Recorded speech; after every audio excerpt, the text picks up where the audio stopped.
Hello दोस्तों, हमारे channel में आपका स्वागत है। अगर चैनल पर नए हैं तो हमारे चैनल को सब्सक्राइब करिए और वीडियो को लाइक, शेयर और कमेंट कीजिए। मैं बहुत थक गई हूँ। घर संभालते संभालते यहाँ मेरी थकान किसी को नज़र नहीं आती।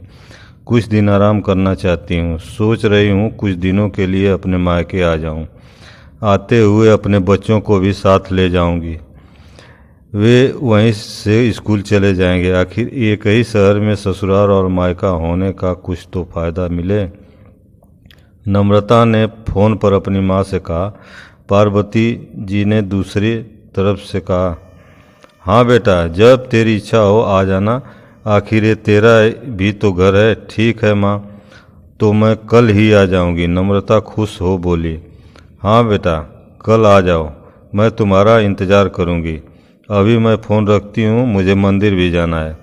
कमला जी ने फ़ोन रख दिया और सीधे किचन में गई।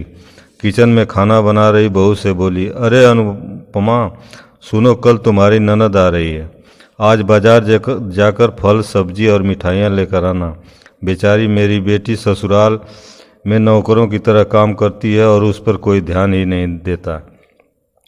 यहाँ आएगी, कुछ दिन रहेगी तो उसका मन और तबीयत अच्छे रहेंगे। सास के मुंह से ऐसी बातें सुनकर अनुपमा का चेहरा उतर गया।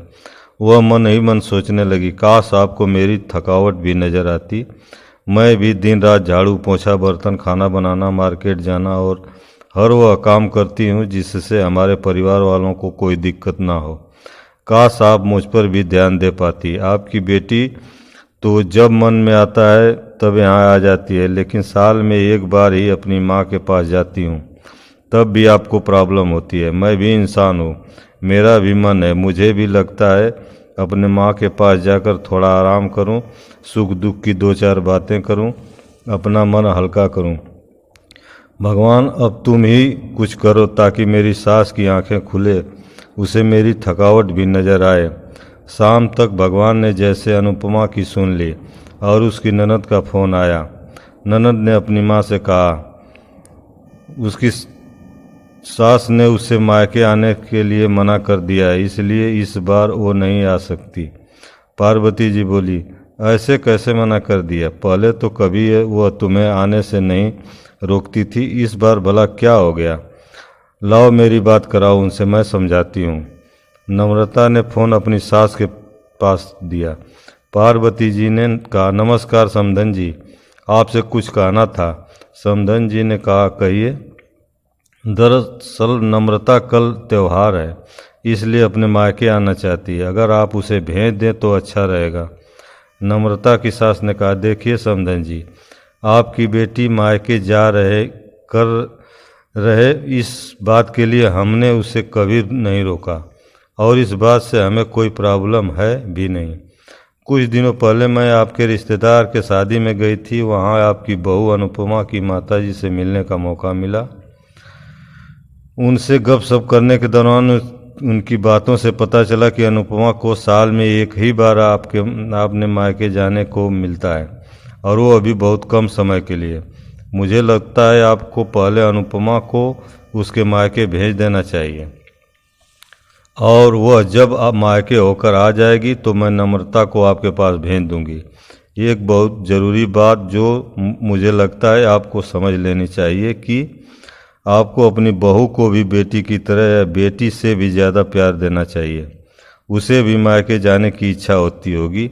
हो सकता है नम्रता के आने से उसकी आवाभगत करने के लिए आप उसे मायके नहीं भेजती होंगी, या फिर वह आपसे कुछ कहने से अभी डरती हो। अगर आप उसको घर में ही कैद रखेंगी तो एक दिन ऐसा आएगा जब वह आपके खिलाफ बोलने लगेगी, फिर वह आपकी सुनेगी भी नहीं और जब चाहे तब आपने मायके जाएगी। ऐसी परिस्थिति आए, इससे अच्छा है कि आप ही कुछ बदलाव अमल में ले आएं जिससे आपका रिश्ता और रिश्ते की मिठास खराब ना हो। पार्वती को अपने समधन के हर एक शब्द में सच्चाई नजर आई। उन्हें महसूस हुआ कि उन्होंने अपनी बेटी के प्यार में अंधे होकर कभी भी अपनी बहू के मन का विचार नहीं किया। उन्होंने हमेशा ही अपनी बेटी को अपने बहू से ऊपर रखा। दूसरी तरफ नम्रता भी अपनी भाभी के बारे में हो रही इस बातचीत को सुन रही थी।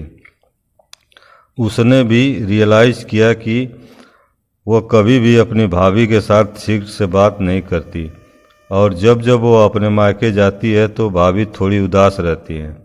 पार्वती जी ने अपनी बहू को बुलाया और उससे कहा कि अनुपमा कुछ दिनों के लिए नम्रता नहीं आने वाली है, इसलिए पहले तुम अपने मायके होकर आओ।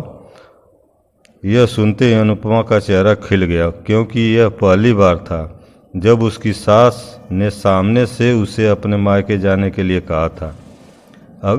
अगले दिन अनुपमा अपने मायके गई और इस बार 1-2 दिन नहीं, पूरे हफ्ते भर रह कर आई। अपने माँ बाप से, अपने रिश्तेदारों से मिल कर आई और जब वह लौट कर आई तो उसका चेहरा खिला हुआ था, उसकी आंखें चमक रही थी। अनुपमा के आने के बाद नम्रता भी अपने मायके आई और इस बार वो खुद सामने से अपनी भाभी से खुशी खुशी मिली और अच्छे से बात की। नम्रता ने अपनी माँ से बात करके उन्हें भी अच्छे से समझने में मदद की कि वह कहीं न कहीं अनुपमा के साथ गलत व्यवहार कर रहे थे। दूसरी तरफ अनुपमा अपने ससुराल वालों के बदले रवैये से बहुत खुश थी। अब वह खुशी खुशी सबका ध्यान रखती और हर काम प्यार से करती। वह ध्यान रखती कि कोई भी ऐसी बात या काम ना करे जिससे घर में तनाव का माहौल पैदा।